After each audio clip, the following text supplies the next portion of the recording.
So, hi, we're back. And I'm delighted again to be continuing talking about logical levels with Robert Dilts.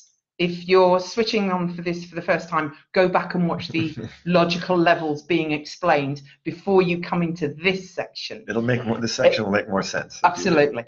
Now, this was one of the books that absolutely blew me away in my understanding about parenting, about so many things. And so this is one of Robert's books, and I have to say it's one of my favorites. Robert, will you please, we forgot to add actually the line at the top, which was saying this is how you support. So we logical levels, and so we'll add support. As you can tell, it's live. Yes, which is our Facebook support Live. Facebook Live, and so we in the previous session we were talking about the different levels. Okay, so you have environment and the influence of the environment. You have behavior and the influence on you of your behavior and other people's behavior. You have skills and capabilities which you learn as a result of shaping from your environment and your behavior. Then you have these beliefs and values. We said this is about the why, the how, the what, the where, the when. And then so these are the kind of levels of change and levels of learning.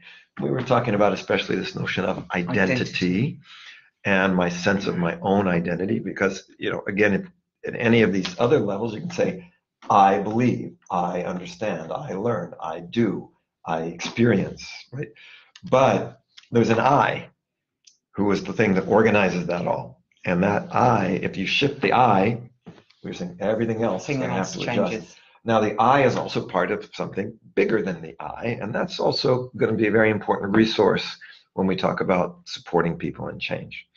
And it's what this book Coach to Awakener is about. That we say when we are really helping people to change their behavior, we say here just the support of these different levels. What this book is about is that there are different tools and different qualities of relationship necessary to support change on these different levels. So from an environment level, if we're helping somebody to change, to heal, to transform something, we're basically kind of trying to create an environment that supports them. So we say that's either a caretaker. So think of somebody who has some kind of an addiction problem. One of the very first things that they will do is take that person out of the toxic, environment, bring them into a clinic or something where everything is controlled. And that's what we call a caretaker. So there's creating an environment that helps to support this person to detox or to clear out. We also say there's guiding. When we talk about guiding, we mean I can tell somebody where to go. It's like if I go to a new city, I get a guide. Here's my guide. It's showing me if I want to do this, where to go. But it's not really helping me get there, right? The guidebook, for example, is not helping me get there. Or a guide can show you around, but it doesn't tell you how to adapt, what to do there. And that's why we really say it starts from coaching. And now coaching, we say, it's not limited to behavior. An excellent coach is going to go all the way up, but it starts here. Yeah. And the word coaching even started with athletics, and baseball or basketball, and whatever. Or you have a singing coach or a voice coach. Yeah. It's really targeted towards a behavior. What you can see, what you observe in somebody doing. And instead of guiding or caretaking, it's about giving feedback and giving encouragement around these behaviors. You're reinforcing behaviors. That's what Gregory Bateson called learning one, right? Okay. Learning one, Gregory Bateson. Yeah. Then what we say, okay, as we were pointing out before, that really for somebody, if they're going to take what they've learned beyond your coaching, they've got to take it inside of them, right? They have to have learned something for themselves. They've have to have developed a capability or a skill or some kind of a mental map or mental model that guides their own behavior. So instead of you guiding it, the whole idea of coaching is that somebody eventually learns how to do it on their own.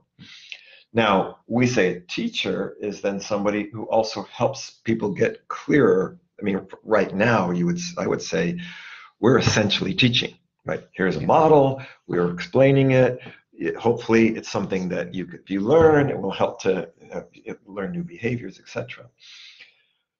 Now, what we were pointing out before is at an even higher level, again, somebody could know how to do something, but never do it because they don't want to, or they don't believe it's going to make any difference. Yeah. Or they don't believe they could. They don't believe they can. Yeah. They're not allowed. They don't have the permission, or they don't have the capability. They're not worthy. Yeah, exactly. So these beliefs, well, we say they're kind of the doorway. They close the door to the use of these capabilities.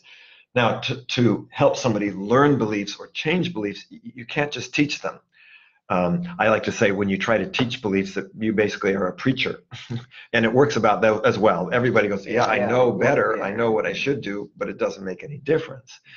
So mentoring is more of an advisor, somebody who listens more deeply for what's important to you. And then they are also an advisor and a role model. So mentors have to, as Gandhi famously said, you have to be the change that you are trying to bring.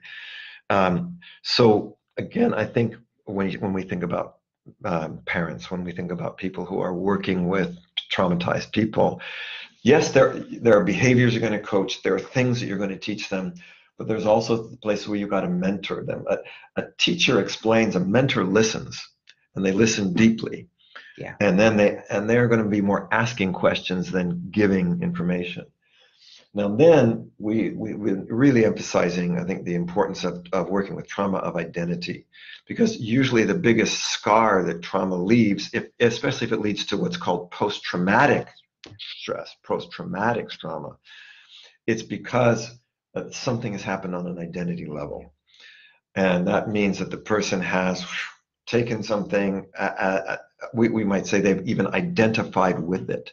If somebody treats me badly, it must mean I'm a bad person.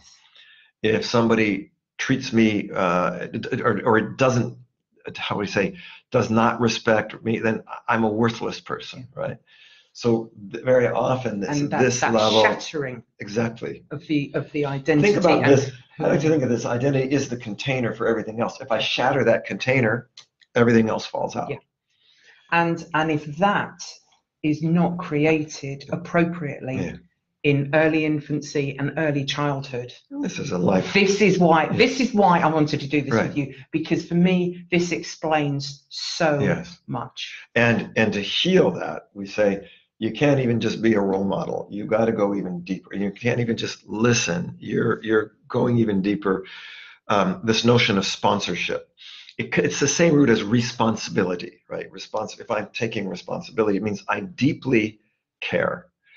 And so when we talk about sponsoring, it's that I am not even looking, I'm looking beyond the behavior. I'm looking beyond the way the person thinks. I'm looking beyond their beliefs and their belief system.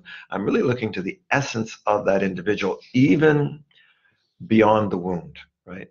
What we're going to be suggesting is that at a deepest identity level, there's a place in a person that is unwounded and unwoundable. And when we can get access to that, that's where the healing starts. The gold, the diamond inside. But before you do that, trying to change the belief, trying to change the way they're thinking, it's all still going to be. It's just. And think sticker charts. Yeah. That's what behavior. Yeah. I mean, sticker charts are really going to work with trauma, and that's up there. And I think that's true for children and for adults. I mean, I remember you have sponsored me. You have stood in front of me and we've talked, and I have felt seen and heard in a way that was it was unique, and it was a massively memorable experience, and it was very special, and it was about that identity sponsorship and being seen that in entirety. I think that's the key. It's not just see my mask, see my makeup, see my clothes, my faults, background, my bullshit, it's the whole. Yeah. And almost the gloriousness that is behind all the bullshit, basically, and all the front that's there, partly consciously and partly unconsciously. So this is such a big deal. This is the essence. You know, it's actually interesting, and this, by the way, also relates to, in some ways now relates to this next part of awakening, because when that part is seen, right, when that light is seen, then something begins to awaken that takes us even beyond ourselves, right, beyond the trauma, and that's what this notion of awakening is. it's even that something that my identity is part of something even bigger than me. I have a place. I have something to contribute.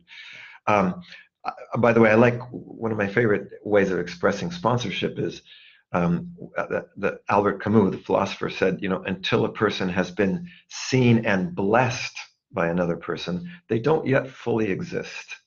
And I think our job as parents, well, as trainers, but also parents, as caretakers, as healers, is to see and bless that deep essence. Absolutely.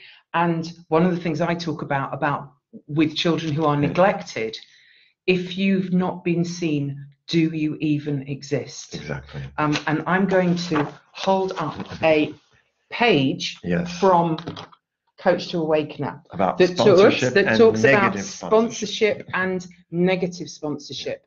And when I first came across this, I thought it was magnificent. Yeah. Now, that's given you you were able to pause the video then and have a look at that. But buy the book, honestly, it's really worth it.